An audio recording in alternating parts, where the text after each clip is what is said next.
केंद्र की मौजूदा सरकार के खिलाफ पूर्व मुख्यमंत्री ओम प्रकाश चौटाला तीसरा मोर्चा बनाने के विकल्प में जुट गए हैं। पूर्व उप प्रधानमंत्री चौधरी देवीलाल की जयंती से पहले हर राज्य का दौरा करके तीसरे मोर्चे के लिए विपक्षी पार्टियों के नेताओं से मुलाकात करेंगे। उन्होंने साफ कर दिया है कि 25 सितंबर को चौधरी देवीलाल की जयंती पर तीसरे मोर्चे का ऐलान किया जा सकता है।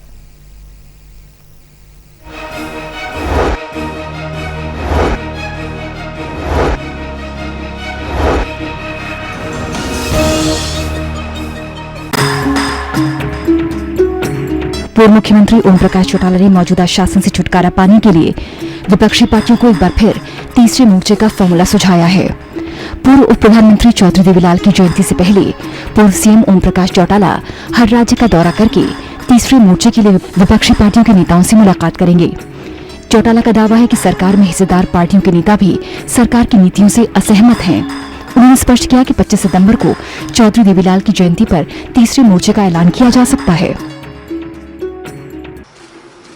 कि राष्ट्रीय स्तर पर हम सभी विपक्षी पार्टी के अग्रणी नेताओं से संपर्क स्थापित करें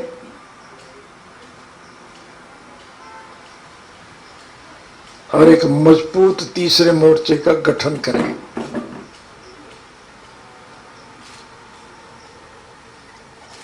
पच्चीस सितंबर को स्वर्गीय चौधरी देवीलाल जी का जन्म दिवस है।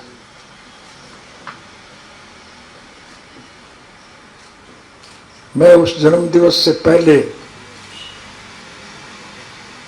हर प्रदेश में जाऊंगा, हर राजनीतिक पार्टी के लोगों से संपर्क स्थापित करूंगा और मेरा प्रयास यही होगा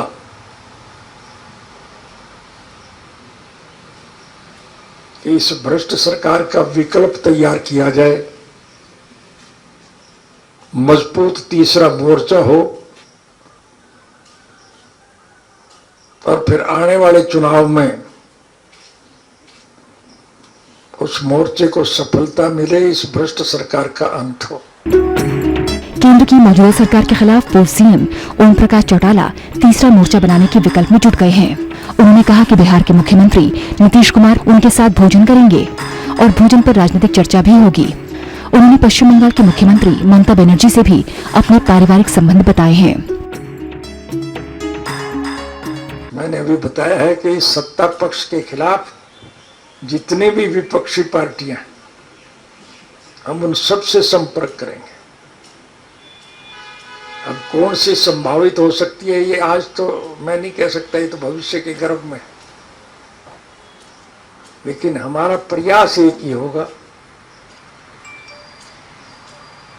कि इस सरकार के विरोध में जो लोग हैं सबको इकट्ठा किया जाए और फिर जब लोग इकट्ठे होंगे तो फिर ये अपने आप तय हो जाएगा कि कौन इसको संभाल सकता है। बिहार के मुख्यमंत्री नीतीश कुमार जी का मेरे पास टेलीफोन आया था, पर वो 1 तारीख को मेरे निवास पर मेरे साथ भोजन करेंगे। जो दो राजनीतिक लोग अगर आपस में मिलकर के बैठेंगे तो फिर राजनीतिक चर्चा होगी। मैंने कहा तो है, मैं हर एक राज्य में जाऊंगा और हर विपक्ष के राजनेता से मिलूंगा। आपको जानकारी के लिए मैं बता दूं कि ममता बनर्जी से मेरे बहुत अच्छे संबंध, पारिवारिक संबंध। हम एक दूसरे के दुख दर्द में निरंतर भागीदार हैं। ओम प्रकाश चौटाला ने एलनाबाद उपचुनाव को लेकर सरकार पर निशाना साधा। उन्होंने कहा कि सरकार चुनाव करवाने से डर रही है।